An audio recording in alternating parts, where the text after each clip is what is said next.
welcoming to our session for Australia Rum, the Rum Rebellion, we welcome Steve Magarry from Beenleigh Distillery and Tom Bulmer, founder of the Rum Club Australia. How are you doing? Good, brother. Good.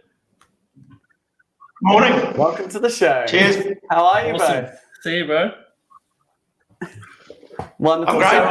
So for those of you who might not have met you before, Steve, please, can you introduce yourself? What do you do?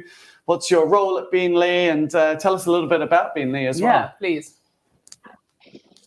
First of all, just totally jealous there with the champagne and the Corona. That's a great combo. I'll try that one out. So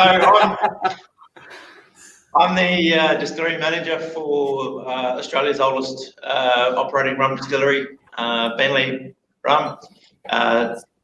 Been operating since 1884, 136 years of history. And so there was historically the three big brands or distilleries in Australia, aside from Beenleigh. We are the second biggest at the moment. But just so much history on site. I'm not sure if anybody's caught the rumcast that I did a couple of months ago with the guys over in the US. But just to really go through the heritage and the provenance of our product. So right, so we've got Tom here as well, but we're lucky enough with what we've been focused on for a couple of years now, aside from our Beenleigh range here in Australia. We also do have, as most people would start to see in our social media or my social media, with the offering that we have Beenleigh bottlings with independent bottlers over in the UK and Europe. Fantastic. And yeah, it's very, very exciting to see some of your juice making its way over here. So, and Tom, please introduce yourself. So my name's Tom Bulmer. Look, I've been running the Sydney Rum Club here in Sydney for the last 10 years. And we've recently started connecting all the clubs. So we take care of the Rum Club Australia and try and promote clubs and promote rum around Australia and good rum. And I've been a bartender for pretty much 20 years. So I've worked through some of the famous rum bars. I was there in London at Mahiki back in the day. Papa Jules? Yes. Look, Papa Jules. I would just love to see that man in the Caribbean. Maybe when we're running the 48-hour Black Tot session next year, we can get down there. I suggested to bring Papa Jules in to see if he'd do a daiquiri with us, because I saw Papa Jules when I went out to Mount Gay and I hadn't seen him for years. But I thought that would be quite a funny one. I think whenever you get the chance to speak to people in the Caribbean, on the Caribbean clock, it's always going to be something enjoyable. So, look, honestly, it's just a pleasure to be here with all of you guys. And I think getting all these like-minded rum lovers together is always going to be a funny and fun experience. So. Absolutely. And we can't wait to dive into a bit of Aussie rum because, I think it's, especially over here in Europe, I think we're less exposed. There's less offerings of Aussie rum over here. We definitely don't get as much of the good stuff yet, although we're starting to see the samples come through, which is exciting. On it. And I think more and more we've seen some independent offerings coming out from places like SBS and people really starting to put Aussie rum on the map over here as well. But obviously Aussie rum in Australia, it's the national spirit. Everything is tied to rum somehow. So we're going to dive into this a bit. And for people who might not be as familiar with Australian rum, we're going to hopefully pique your interest in this session today. So Steve, I'd like to start with yourself and sort of looking at the origins of Australia, colonialization, and rum as its currency. Like, all of these things seem to be tied into Australia's sort of starting point as a colony. And I'd love you to sort of touch on some of those aspects. Great. So with going, we'll roll the clock back to late 1700s. Captain James Cook, coming across the Pacific up the eastern coast of Australia. That was 1770. Then the first settlement, penal convicts that came out, the first fleet out to here in Sydney, 1788, and from then on, Sydney was settled. But around the Sydney area, it's too cold to be growing sugarcane. So as the colony expanded up further north along the coastline, we start getting to warmer areas, and from about the 1820s onward, we start to see sugarcane plantations going in. So the first distillery, registered distillery in Australia, was in Sydney in 1823 as well, but it was using imported sugar to make the spirits, including rum, but also gin and whisky as well. So as we move forward in time, as we get through to the 1850s and 60s, and that's up in the Queensland area where we are, Beenleigh, and further north is where the sugarcane really started to proliferate, plantations. And then the 1860s to 1900 is really what I would see as our golden period for Australian rum. You look at the volume and the amount of distilleries that were here at that time, and then exporting back to London and into Europe and winning exhibition medals as well. So Beenleigh, for example, started in 1884, but we do know around the area at the site that there was older distilleries at the time. And we actually have one of their old, what we call our old copper pot is actually from one of the other distilleries. It hasn't been used since the 1970s, but it's just a magic to see. Anybody that comes through recognises that it's a single retort with a copper vat still. Originally it was a wooden vat, but that got replaced in, we believe, the 1930s or 40s. Yeah, it was operating through to the 1970s. So we've just got so much history on site in perspective for Australian rum. Fantastic. And Tom as well, we've named the session the Rum Rebellion, and I'd love you to sum up, if you can, a little bit of a story of the origins of that. Well, I guess it just wouldn't be rum without a rebellion. End of the day, I mean, pirates, right?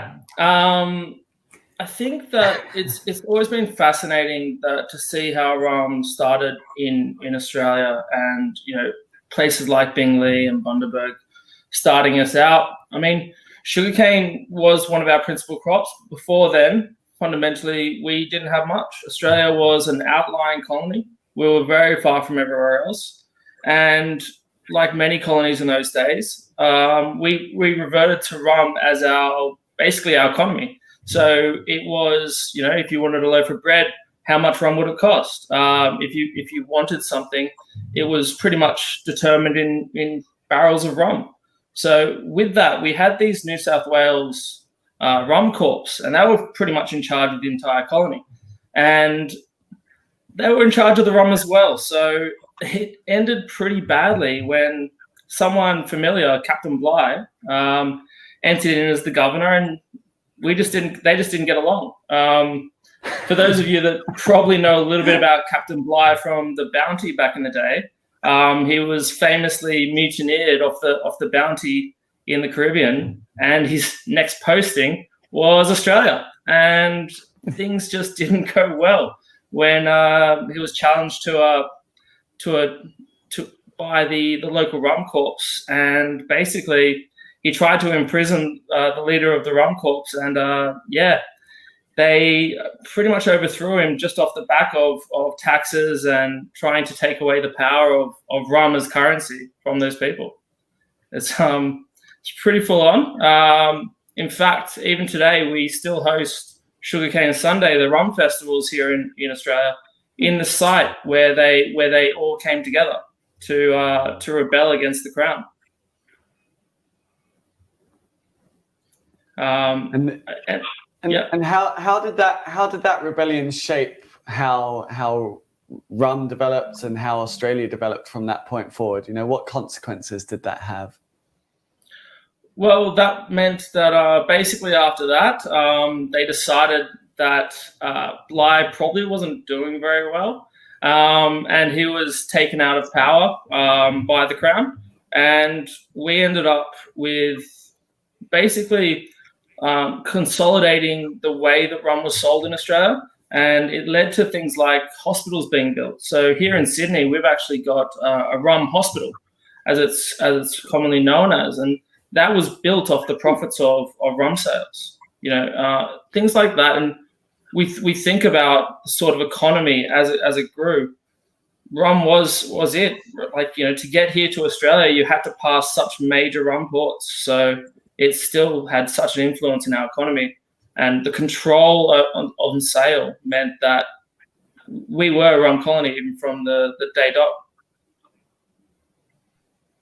And that hospital that was built, that was the first hospital in Australia, was that correct?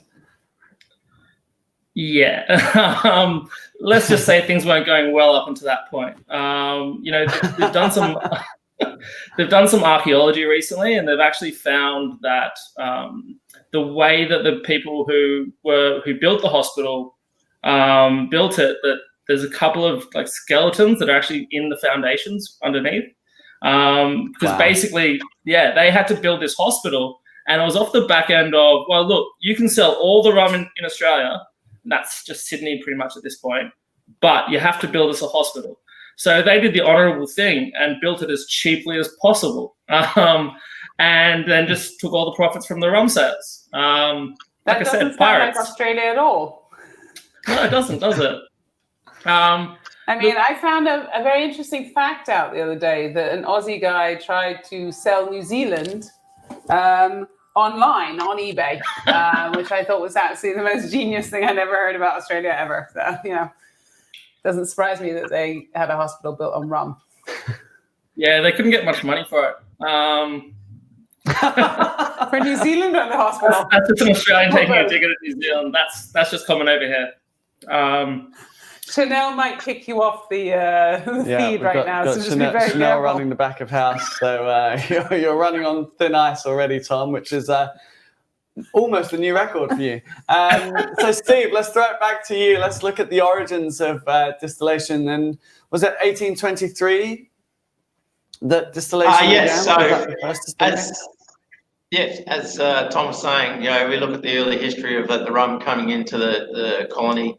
It was coming in from the other British colonies in India. We've got the Dutch, Java or Indonesia. Then we've got the Spanish rum coming in from Manila, the Philippines, Mauritius, and across the Pacific from Brazil as well. So, and obviously coming out of the Caribbean, Jamaica and Barbados, but just that length of to get here, because we pretty much are off the edge of the map.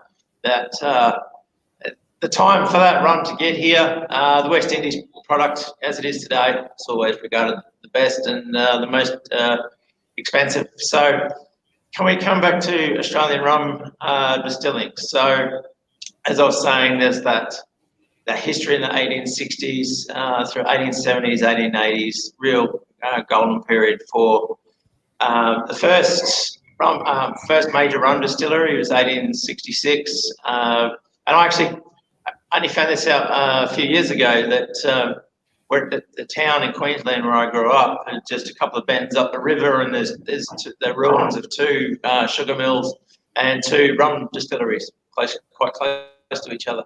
Not much there now, but and also my own family history as well. I found out that my second great grandfather going back actually came out to Australia from the UK in the 1850s to bring sugar milling equipment from the UK out to start part of one of the plantations. So that's been interesting going back through some family stuff there. But when you look at the styles of the style of what I would say Australian rum is, or a profile that it is, we typically have Bundy, Beenleigh, and also the CSR Piermont Distillery, which is no longer there, used to produce the Inner Circle range. Basically, for efficiency, they'd go through a wash column first, and then they would do the second distillation in a pot, and that is the process we follow at Beenleigh. We have a 15,000 litre pot, and with that, once the spirit comes through, that most of what we do is in vat maturation. So some of our vats, we've got 4 vats that are 130 years old. We've got 8 100-year-old vats. We've got 21 50-year-old vats. Then we have over 1,000 barrels on site as well. So we're not huge. It was interesting listening to some of the other discussions over the last 24 odd hours, and just looking at volumes and production capacities of what other well-known distilleries have. So with that, yep.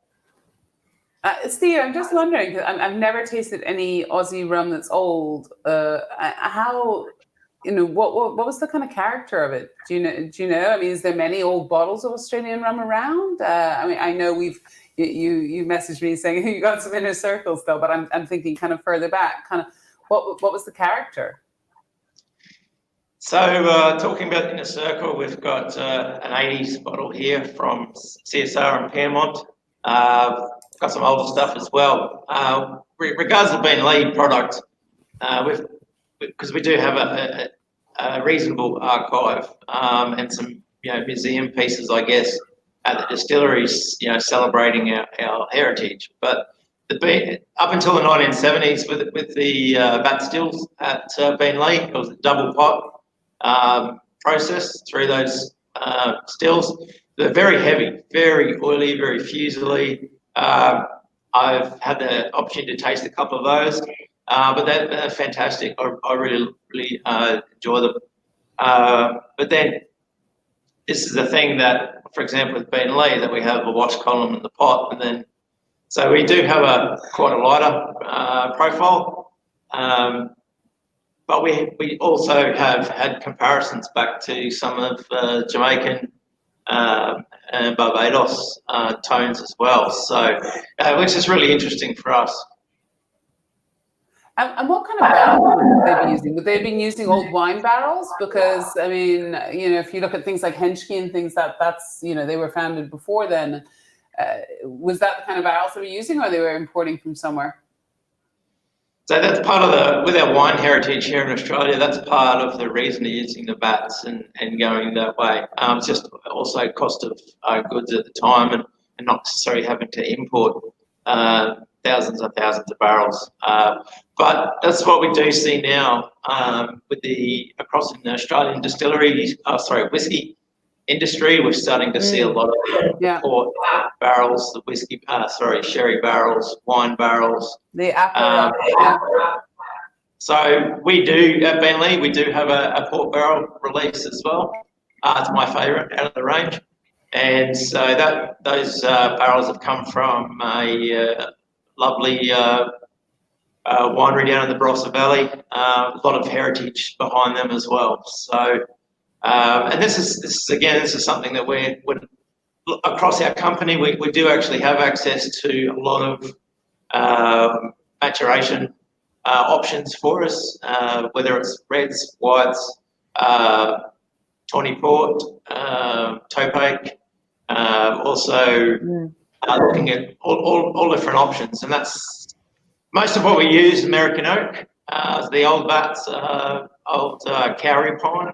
Which is again a local timber that was available, but the winery industry used Kauri pine in the vats as well. So, and we are looking to move across to increase our French oak availability. Interesting. So a question here from Henry, any chance for future potential change in regulations to allow Australian non-age statements? So for those of you watching from around the world who might not be familiar, Australia has a 2-year minimum age requirement for its rum. So anything unaged or 1 year old, anything below 2 cannot be called rum. And interestingly as well, this is one of the things that surprised me when I was working in a bar over there, even rums from overseas that were labelled rum couldn't be brought over. So Ray and Nephew, no, because it's got rum on the label. You can't bring an unaged rum into Australia and sell it as rum. So let's discuss that. Tom, why does that rule exist? Oh God. Look, basically, it's it's often, I guess, like incorrectly referred to as the Bundaberg rule, when Bundaberg didn't have much to do with it at the time. Now, it does exist, and it's a hard law to change over because realistically, it was put in place to control the quality of rums that we were producing. As you can imagine, times were very different, and trying to ensure those qualities were very difficult. And even today, like it's very hard to change liquor laws in Australia. Anything that seems like a relaxation on liquor is just not taken well by the government. And you know, it's a shame, but we are coming a long way. And I guess one of the most interesting things is seeing cane spirit as a definition start to come forward a little bit more. Even though most of these producers, and so many coming forward right now, but most of them are just starting out in producing rum. And I think even if we don't see the change of that law, we will see an influx of new make rum in here in Australia. Just no Ray and Nephew. But that's where we are. Very sad. Plenty of black top though, from what I hear. Just landed today. We had a voice in the air. Got the update. Voice of God. Voice of God. So and it's interesting, and it's interesting you mentioned, Tom, with all the sugarcane spirits coming out, because you know Australia has obviously such a huge amount of sugarcane. It has a huge sugar industry still, and makes a ton of molasses as well.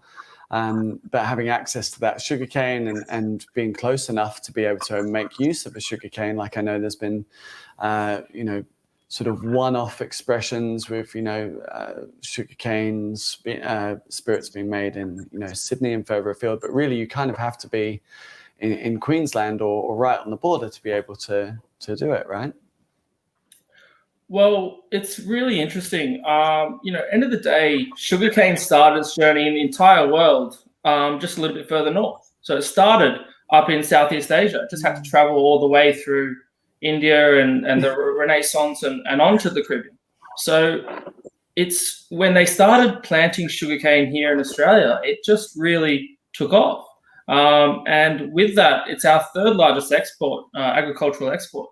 So the sheer amount of molasses that's left over that eventually started getting put all together for the Bundaberg distillery was actually in a way a sustainable option, because they didn't want to have to waste all that molasses. So it's been one of the key drivers for sustainability for rum here in Australia, to produce it locally. And now we see a lot of Bundaberg molasses, or the Bundaberg distillery releasing that molasses to other small distilleries. And the availability of molasses now going further afield, even as far as Western Australia and South Australia, is really important to these producers starting to produce their own rums.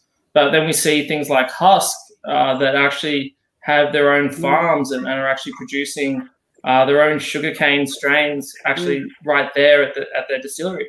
It's fantastic, and it's great for sustainability, and locally sourcing seems to be where we're going in a COVID time. And I think it's that idea of local, isn't it? It's supporting local, and it's supporting your own homegrown industry. And I think it's been a growing trend for the last sort of year, 2-3 years, with food, with drink, with everything. And it's exciting to see all these. I mean, Australia for me is fascinating because there's so many new distilleries popping up, be it whiskey, be it rum, be it sadly gin. Sorry. Did that just pop out my mouth? Just blame the tiredness. Look, I think, Steve, yeah. Oh, sorry, carry on, Tom. No, I think gin has definitely had its day, and I think it's amazing to see Thank God. us supporting local. Tiki still has more time. I've watched some recent feature pieces online here. I mean, it does come from New Zealand as well, and I guess that's something amazing about New Zealand. But Chanel, don't kick me off. I swear, I'll be nice. The finger of God is pointing at you just to warn you, Tom. Yeah, we're getting a call. Yeah. That cup has been removed from Australia. No, look, it's amazing to see the amount of new spirits being made in Australia, and supporting local, but also the sustainable options surrounding that. I mean, again, so much sugarcane is planted in Queensland. It's just phenomenal to fly over the region and just see the amount that it influences the way we act as a local economy. And rum has always been tied to that, and I think it always will be. Did you? I may have missed it earlier. Did you say how many hectares of sugarcane are grown or acres in Australia? Do you know that? Steve, don't. Steve, you live up the coast. Like, I'll just say, I don't have the figures in front of me. You've seen it. Yeah, it's a large. I'll say it's a large percentage of Queensland. To be honest, I wouldn't be looking at total hectares, but in terms of percentage, it's very, very high. Okay. Yeah, so when you get further up north, around the Bundaberg area, further up to Kai, up through to Townsville, the central Queensland area, that's where the bulk of it is. But then we also have in our area in Beenleigh, and then northern New South Wales, which is where Husk is with their agricole type product. So for us, we do have a local sugar mill that we will purchase our molasses from. In recent years, we have expanded into other areas that we will source the molasses from. But the thing is, here in Australia, with our weather, is we all know it's all the extremes. It's either floods, fires, drought, so that's the thing that with their sugarcane supply in the last couple of years, we've had real ups and downs. The sugarcane hasn't been, the harvest or productivity hasn't been there based on the weather patterns. Then the molasses isn't available. Or the other thing, and I know that other countries go through this with their molasses supply, that also we have other competing industries for that molasses as well. So at the end of the day, it all comes down to the cost, but also obviously the quality. And we do see obviously a difference in the molasses quality that we do have across our sources. We do have the preference. Obviously, we have preferences, but I don't have the figures in front of me. I know that Tom mentioned about. Justin told us it's about 380,000 hectares. Thank you, Justin. And thanks, Justin. And just on the. Just on the source of molasses there, Steve, obviously one of the issues facing a lot of countries in the Caribbean is that, the sugar industries don't produce enough molasses today to support the rum that they're making locally. So in Australia, is it 100% molasses that go, 100% Australian molasses that goes into all the rum there, or is there still a need to import any? For us, absolutely 100% Australian. That's what we stand by. It's only in the obviously local source and cost. Only recently, in the last several years, that there actually has been some molasses bulk imports out of Asia into Australia, and that's been to supply or supplement the more of the livestock cattle industry. So that's the other primary industry that we fight with, basically, for the molasses supply. And that's really a drought supply for our beef industry. But for us here at Beenleigh, it's always 100% molasses. We did have up until 1915, we did actually have the Beenleigh sugar mill or plantation is how the Beenleigh brand's property started. And since 1915, it's just been the distillery on the site ever since. I've just got a really random question. There's a surprise. Tom's got a random question. Did you guys have any problems with the bushfires and the sugarcane fields? For us in our region, no. We were really much away from the bushfires that we had late last year and early this year. And it's not an issue for us in our area, but I certainly know further up in Mackay area, I've been in that area when there has been serious bushfires around, and actually obviously doesn't take much to see a cane field go up. So that's a practice in itself here still, very, very little, but yeah, just with Beenleigh, no, we didn't have any bushfire issues. I would say that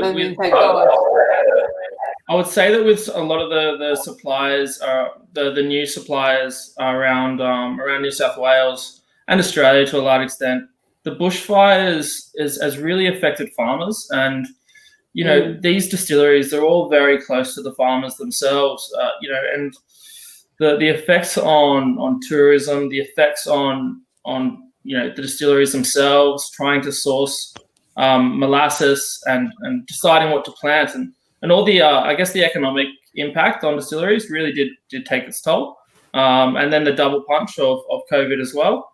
But they are local communities and they do really support each other, and it's just something that's fantastic to see. It's just like you see in the Caribbean when they really come to each other's aids. It's been the same effect here in New South Wales and around Australia. And I was also wondering, because I know one of the problems with the wine industry is that they were worried about smoke taint in the wines because of the grapes and the smoke does affect. And I was just wondering if there was going to be any smoke taint in the molasses, because it could be interesting. No, we don't. We don't see it if there is. And it's just the sheer volume of the molasses that is produced here as a byproduct, essentially, of the sugar process. But certainly, at least on the Queensland coast and northern New South Wales, we're actually more of an issue for us is weather-wise is flooding. But no, we don't have any smoke taint issues. I think Sorry, a really random left field question. I apologise. No, that's okay. That's okay. Look, I would also say that with smoke taint, it's something that definitely affects, the wine industry. But also it's a great commercial advantage in selling wine as well, and like selling, I guess, a different varietal or regionality or timeline of wine. For rum, I mean, burning off the sugarcane fields used to be a trend in trying to get rid of the snakes and everything to free up the cane to harvest it. So in a way, it's been part of the industry for a long time. And then getting towards the final product of that molasses. Yeah, I wouldn't say it has a big impact, but in terms of the wineries, buying local wine has become really, really important to bars around Australia, so that we can invest in local support for those wineries while those wine vines start to grow again and they can start producing again. No, it's really important to support those guys. A lot of my friends were affected by the bushfires, so yeah, definitely buy local, buy Australian. And if you guys want to buy more Australian, if you're watching from overseas, please buy more rum from Australia, buy more wine, support Australian local. I'm trying to buy more rum from Australia. Blame Steve. No, don't blame me. That's fine. Trust me. It's got to wait 2 years. Problem. You can't rush real rum.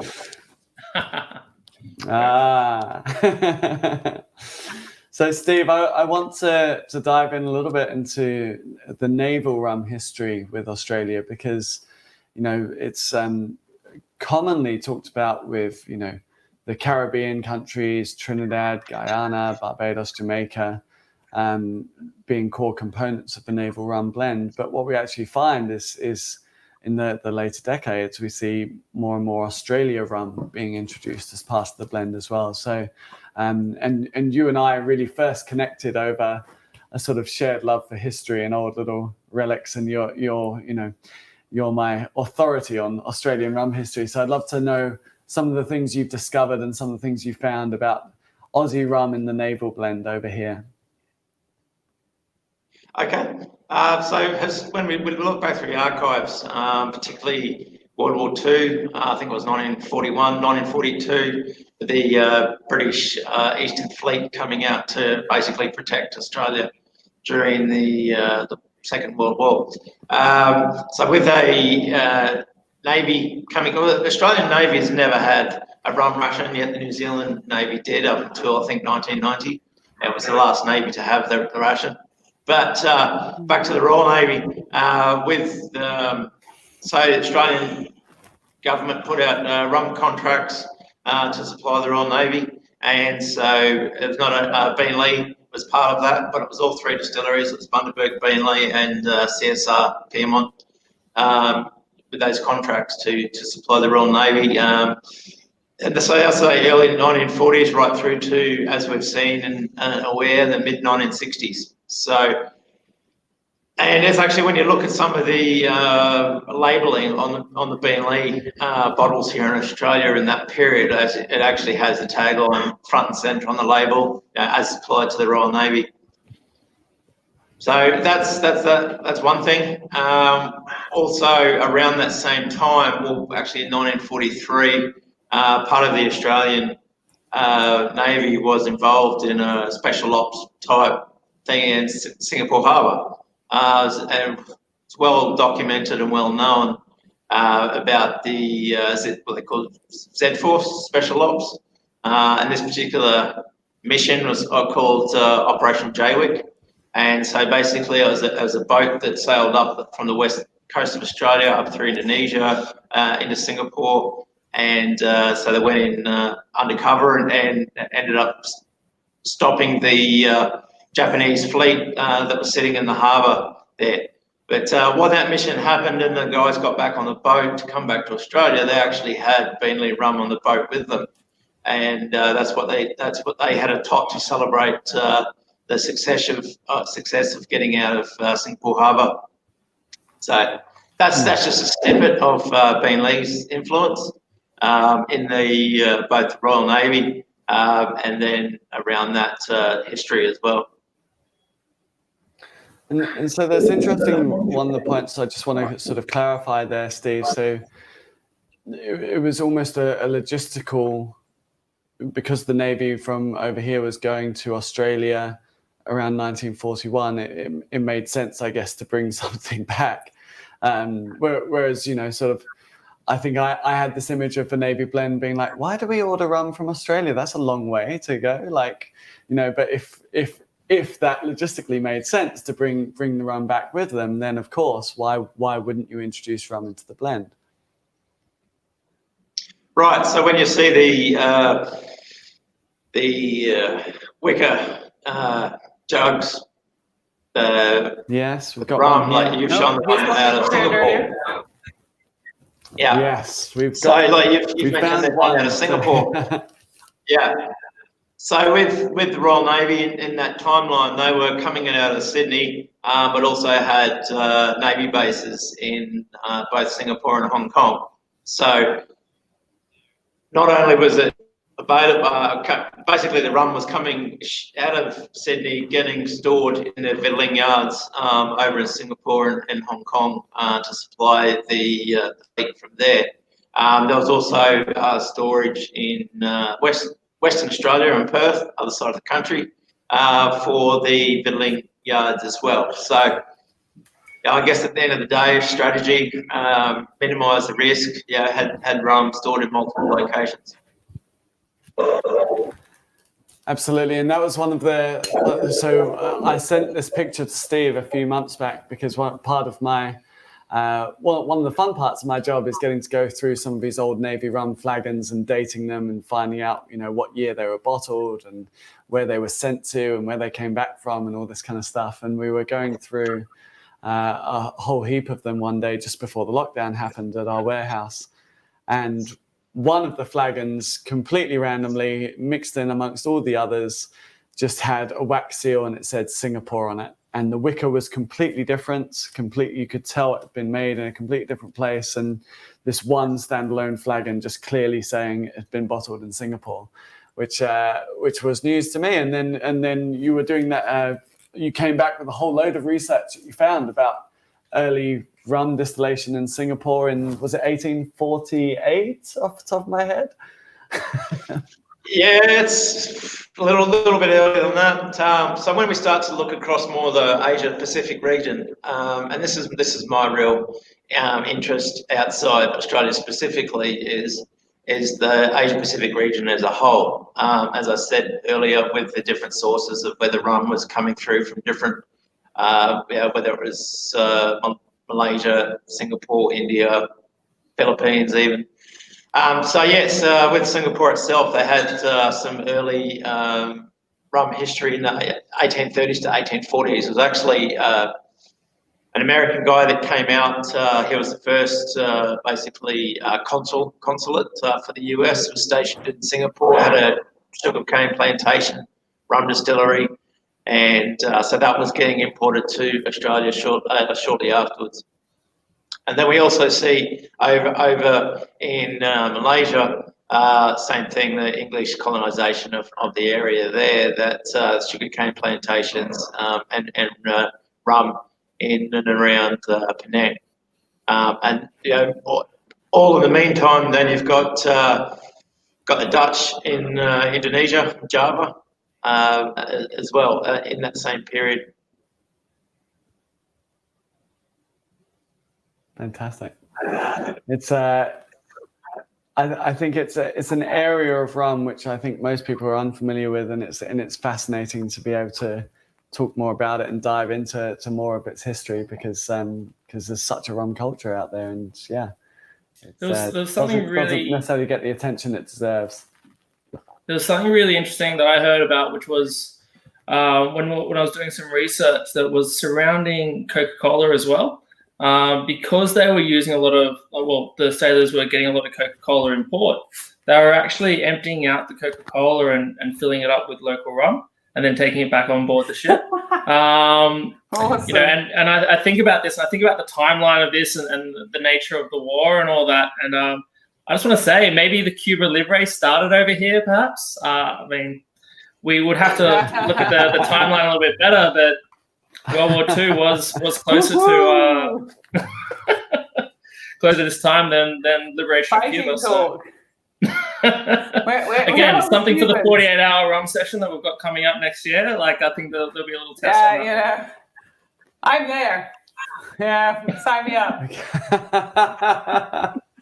I might bring in George Frost instead of Mitch. Oh. So, for what I'd like to look now with you both at the future of Australian rum. So, where do we see it heading? Where do we see it going? Like, obviously, we've sort of touched on. Tom, you were talking about some of the new distilleries which are opening up, and where do you see the next steps for Australian rum? Well, look, I think first off, it's really interesting to see the amount of distilleries that are opening up and the amount of producers that are starting out. The amount of samples that come across my desk are just amazing and just phenomenal. The sheer passion of these producers. We haven't seen what is actually happening in rum because it is separated from rum to cane spirit. And basically what we're going to see in the next couple of years is all this rum is going to be released all at the same time. It's all 2 years old. and there's going to be a real competition for both local market and the international market. So we're going to see a lot of rums entering the international market from Australia. In the meantime, we're going to see a lot of these producers producing cane spirit and spiced rum, because that's not regulated. And that's going to sort of cash flow them up to finally seeing some vintage releases. So we're seeing some amazing stuff, like different casks. Wine cask usage is really high over here. And hopefully that'll continue, and we'll see those vintages released step by step. I just hope enough of them are putting enough stock down so that we can appreciate them for a long, long time. And are there any favorites you have? She says taking notes right now, like, because Beenleigh won't sell me any, so I'll have to go somewhere else. Beenleigh is amazing. No, look, I think a lot of the producers are doing a lot of good things. For Rum Club, I try to stay impartial. You can drop an email afterwards, Tom. But yeah, no, sorry. Hopefully we see them all come to fruition. There's a lot of new make producers that taste amazing. I think it's really going to come down to the barrels they're putting it down in, to see the unique characters that come forward over the next couple of years. And something I've noticed, and I have a very high tolerance to it, is sulfur. And I'm worried about people that are using wine barrels without the knowledge around how to use them, and taking too much sulfur out of those barrels when they're trying to preserve them. So I'm interested to see people using wine, because I'm nervous around it. I think rum does it better than whiskey. I think whiskey in wine barrels should be banned for life. But I think rum, actually, the sweetness and the richness can actually counterbalance. It can take the tannins of wine. But it'd be interesting to see. You're saying that using a lot of wine casks, how that manifests, and if they become sulfur problems, because I see a lot of sulfur problems in whiskey. Yeah, Steve, what are your thoughts on that? So I know what we do. As I say, we have some bulk port barrels, but we don't see any real on a flavour profile. We don't see any sulphur issues coming through. And as I say, also we've got a lot of access to both American oak and French oak across our business, and that's what we want to. I personally want to move towards more of the French oak influence. With talking about other distilleries and brands in Australia, I really think that there's essentially renaissance or of the rum industry coming through. The 2-year rule that we deal with, have to respect it, and it's it's 120 odd years of history that we've had to deal with there. And it's not just rum; it's brandy, whiskey, it's the whole aged spirits industry. So I think there's a lot of effort that's gone into where companies have got today and what they've released. But I also think there's a lot of opportunity for that unaged market as well. And I really think that Aussies brands are very innovative, and that's some of these things for the restrictions, I guess, of the 2-year minimum age statement. It's really pushing some innovation through. And that's coming out in flavour profiles as well. And so we'll always find a way to make a great product. And yeah, whether it's a spice product or even, this will surprise a lot of people on this call, but there are a couple of rum distilleries in Australia that use sugar, and in our regulations here, there is no restriction on using sugar to make a rum. I don't know. A lot of people globally, will frown at that. But then again, very successful businesses as well that have could have a 15-year-old release, and it's actually a rum all produced from crystal sugar rather than molasses, or a combination of molasses and sugar.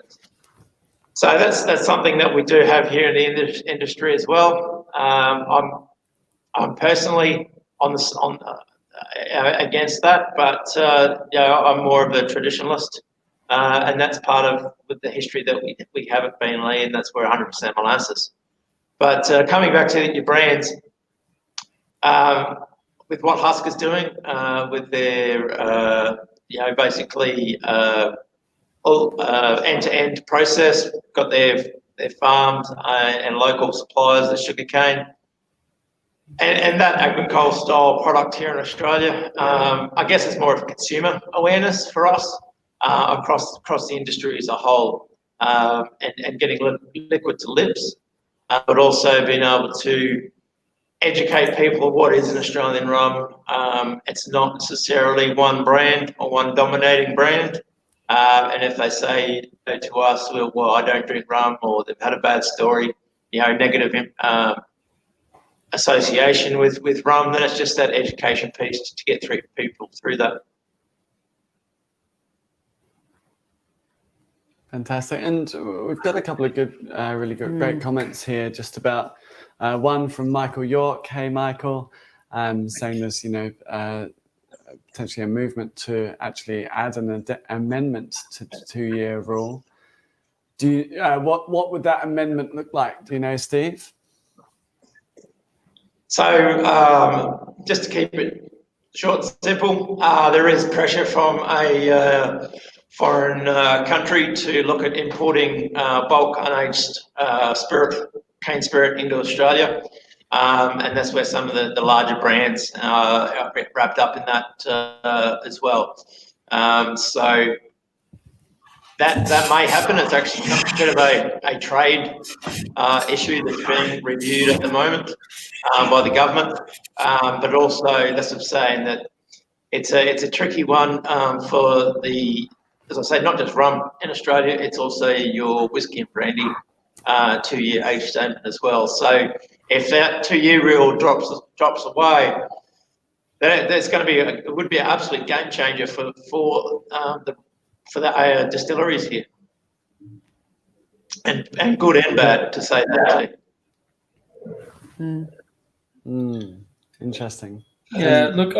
I would say, look, the change in the industry would be something dynamic. I love what Mike has been doing over at Quid and Time, and it's really interesting. For me, I feel like being able to make rum in Australia, it's definitely had a hindrance on Australians being able to produce it, but it's also had a hindrance on our ability to bring in rum that we love and know as rum overseas. We see rum in Australia as very Australian, and that's because we are insulated in the amount of rum we see.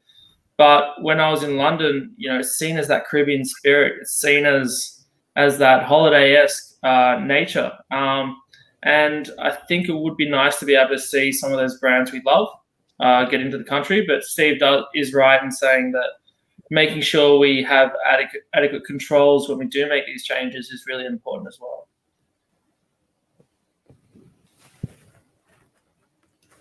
Fantastic. It's and it is fascinating. I mean, one of the examples which I think we sort of touched upon, but I always found interesting, was with the Husk guys. They obviously release a beautiful sugarcane spirit, and I know a lot of. I think I had some at Trailer the other week, actually, in a daiquiri. It was delicious, and they have a very interesting issue where in Australia they're releasing an unaged rum, so they can't call it rum. So to help explain what it was, they called it an Australian agricole, because in Australia the term agricole is not a protected term. So you could put Australian agricole on the label, but you don't call it rum, and that fits the Australian requirement. Now, when they sell that rum in Europe, agricole is now a protected term, so they can't call it Australian agricole, but they now can call it rum because the 2-year age limit doesn't relate to over here. So you have Husk rum in Europe and Husk agricole in Australia, and it's exactly the same thing, but it's how else do you term that? What else do we call it? What is the term that's the cure-all that would keep everyone happy? Is there a term? Aguardiente. It's funny. We see Lord Byron Distillery is another example where they actually make a molasses-based rum, but they call it RHUM. which we all know is sort of an agricultural term, but it's their way of getting around the regulations and laws surrounding the RUM definition of 2-year-old rum. I do really look to the tequila answer, and having that sort of mezcal as the overarcher, and then tequila is a subcategory. And I really do think sugarcane spirit is something that's fantastic. I mean, sugarcane and champagne over there. I think it really does come down to how we define and subcategorize. But I think rum is ultimately a sugarcane spirit, and rum agricole is a sugarcane spirit. I think some part of me really wants them to change the rules and the laws. Another part of me wants us to just globally accept the subcategorization of laws versus the larger whole category of sugarcane. I think it has a double-edged sword, because if they lower the age limit, so if you look at it from a whiskey point of view, whiskey could not be imported into the EU under 3 years old. Otherwise, we will not allow it to be called whiskey. So it's kind of one of those things.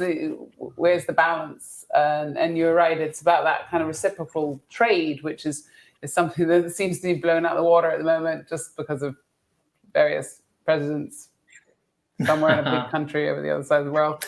But yeah, I think it's a really interesting conundrum, and where are the laws? And we've talked a lot about laws. We've talked a lot about GIs. We've talked a lot about how we protect, but also further growth in the industry. And I guess for Australia, it's that barrier of where do they want their rum to go? Do they want it to be aged rum only?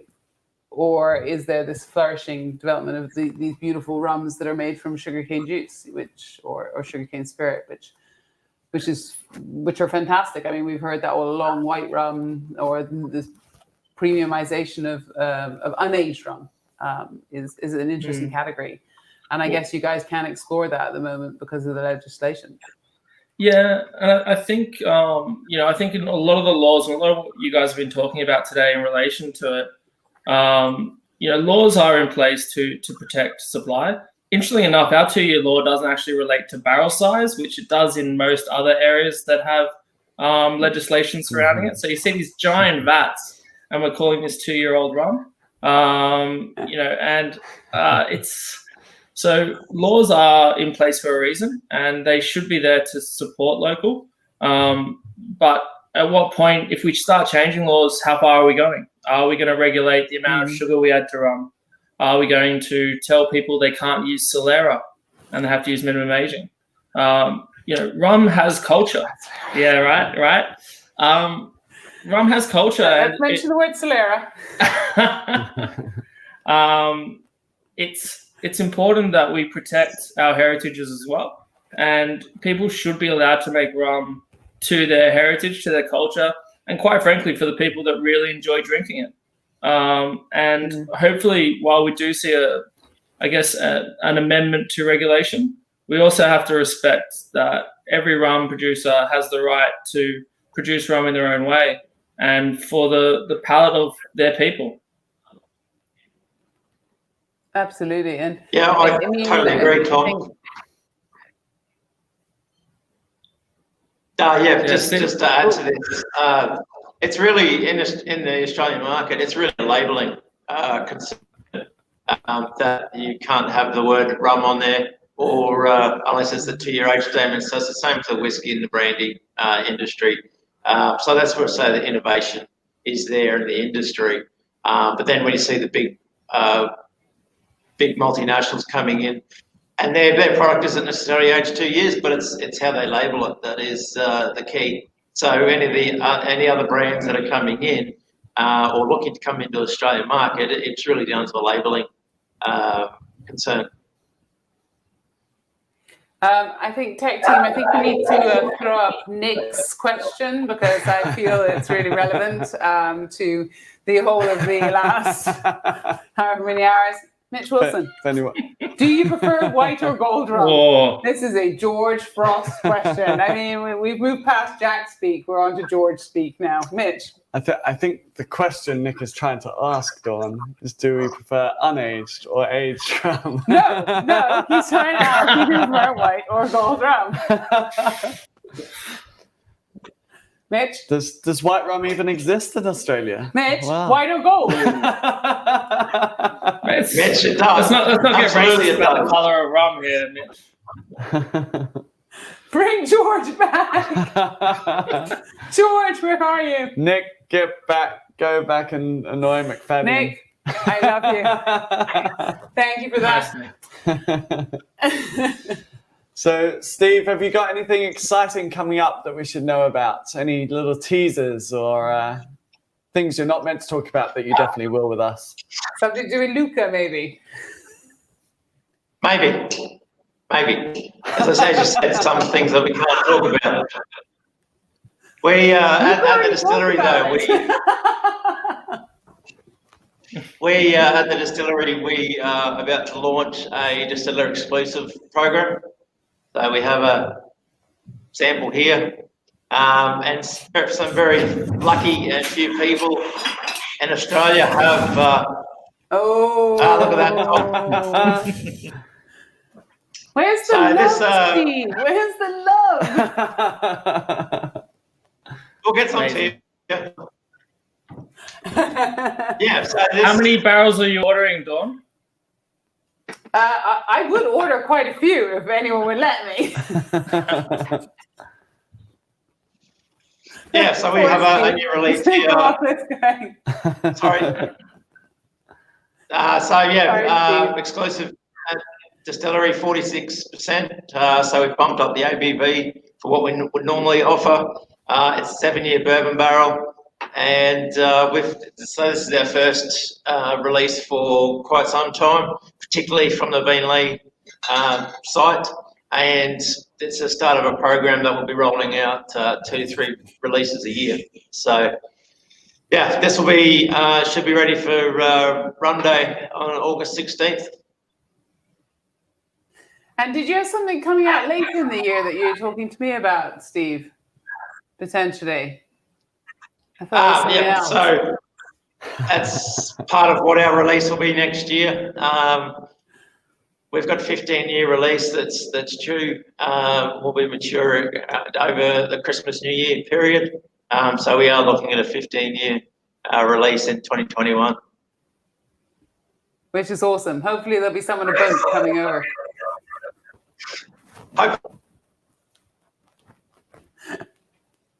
I'm going to say as well, the inner circles that are being made by Beenleigh again and being made here in Australia again are just fantastic. The Navy strengths, etc., are just really amazing, Steve, and that's really nice. So aside from the Beenleigh portfolio, we have the Inner Circle portfolio, and for the Aussie rum fans, the Inner Circle rum was released by the CSR distillery between 1968 and 1986. Then that brand, the distillery shut down, so the brand was sold off. And then Beenleigh has been the home of the Inner Circle brand and production since the mid-2000s. So we have our 57.2, which is our Navy strength, the green dot, and our 75.9 black dot. So essentially, it's a 5-year aged product. We've got a bit of 10-year in there as well. Fantastic Australian rum, and it's something that we're very proud of. It really aligns with the heritage of the Beenleigh product as well as the Inner Circle brand as well. So they're behind me on the shelf here, and as I say, some other Inner Circle product here. But as Tom knows, as Mitch knows, the Inner Circle brand is real bartender brand, particularly the 75.9.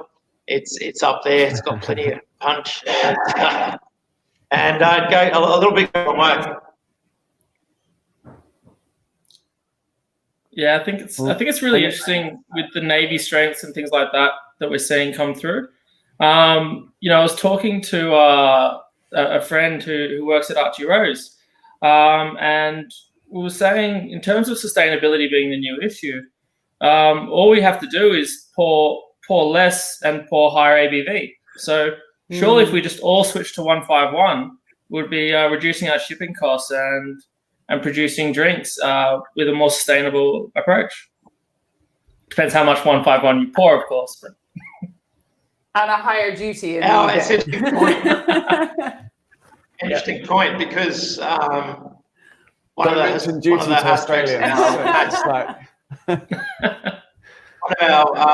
aspects of the maturation at Beenleigh, it's all done at 78 to 80 ABV. But we do have a program where we are lowering that down to in around the 55, 60, 65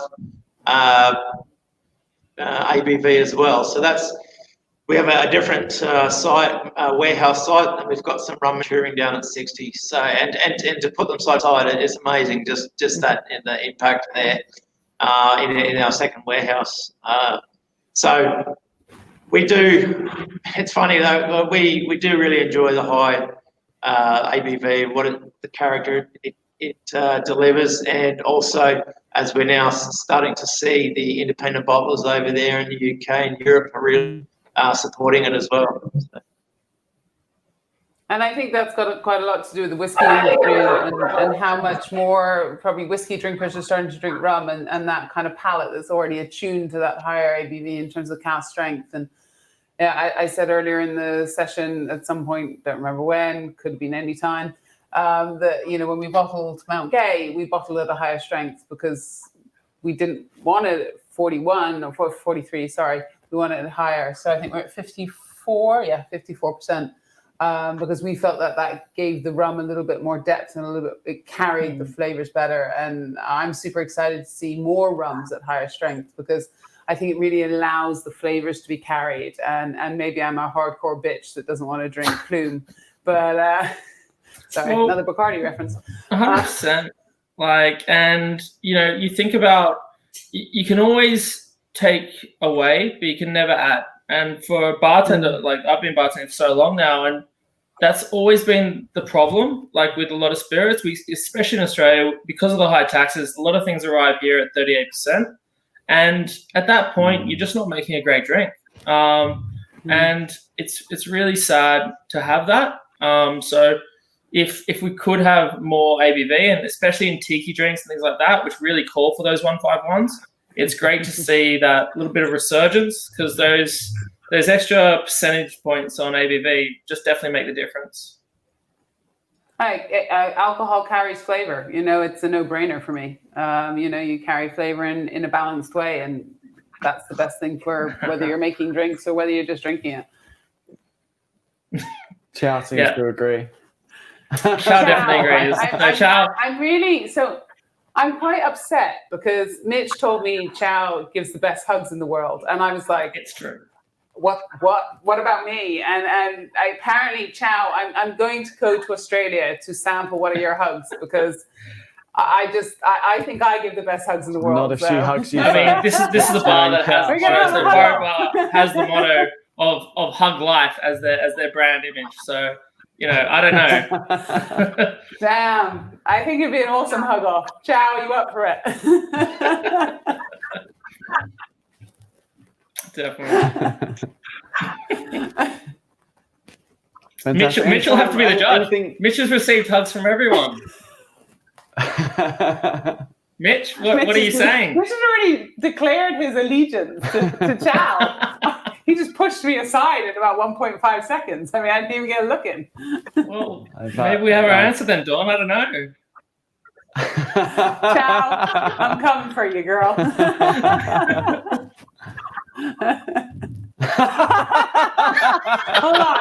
Hold on. Wow. And just so you know, Chow, I used to play rugby, so I reckon I can take you down in the hug stakes. It's going to be close. Online hug battles. See, this is why rum's so much better. We've gone from a rum throwdown to a hug throwdown, literally.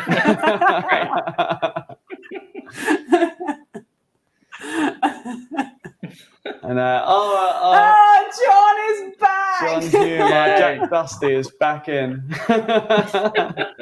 Yeah, John. Jack, where the sparrows fart.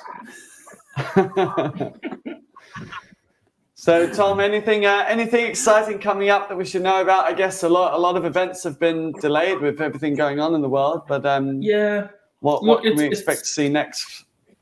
It's been tough for a lot of people.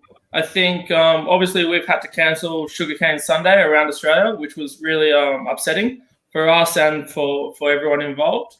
I think next year we're going to see.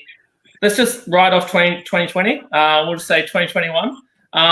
Next year, we're going to see a lot more surrounding how we can support people, I think. And I think that's where we need to be. We need to be focused on sustainability, focused on locally sourcing to support those local communities. Bartenders are struggling. Getting them fed has been a really great initiative from a lot of bars. And rum definitely works in partnership. A lot of rums work in partnership with these sorts of things. But hopefully sustainability, I think, is going to be the key, especially for rum, because the rum industry feels it more than most in the Caribbean. You know, we're part of a bunch of sinking islands, and I think we've really got to step up what we do surrounding sustainable options. End of the day, rum is one of the only spirits that comes from a byproduct of another industry, by and large. So we are the sustainable spirit. So I think we can really work closer with that and try and be better around the world. Absolutely. I mean, a great statement. And I think, we've said all along, the thing that's so important to all of us right now, and we're all, even if you're not industry, we love bars. I'm the shittest cocktail maker ever. I need to get my ass back in some bars and drink some good drink and drink some great wines and have some great food, because frankly, I've missed it. Yeah, absolutely. So being social, and I think rum's that spirit. Absolutely. And champagne. Anything? Oh yeah, of course. Hello. Yeah. I mean, champagne's for celebration. 2006 is opening nicely. Nice. It's a little young. I know, but Mitch will grow up one day, so don't worry. No, this is Peter Pan right here.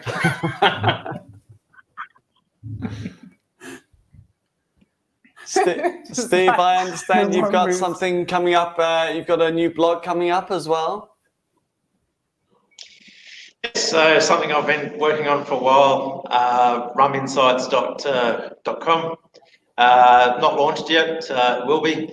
So a lot of the more in-depth detail of our history that we've quickly touched on today, but also just more focusing on, as I said, the Asia Pacific region, not just Australia, but the whole area down here.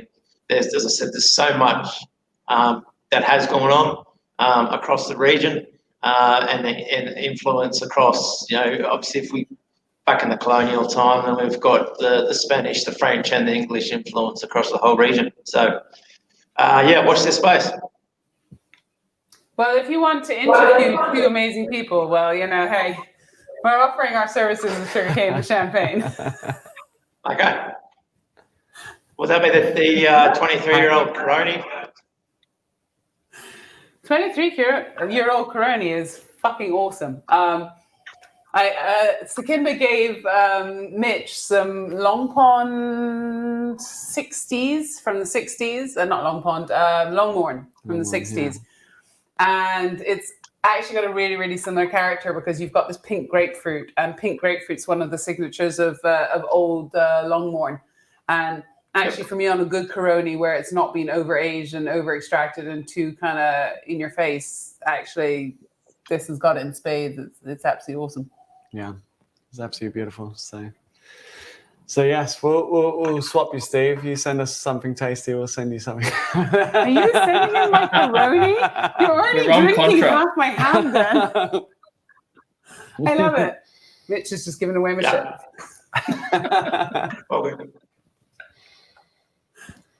Wonderful. Well, gents, I hope. What time is it over there now? It's just coming into a good drinking hour. So hopefully you're going to stay up with us for the next couple of hours and see us through to our 24. We have just hit 21 hours. Oh my God! Wow. Christina, thank you for waking up and coming back for us. Miguel! The girl's back in. Here we go. People are starting to wake up again. Here we go. You're coming back to life. It's just turned daiquiri hour over here, so Yeah. Wow. We may have a daiquiri coming up soon with a certain hugger. Well, wonderful. Thank you so much for joining us, guys.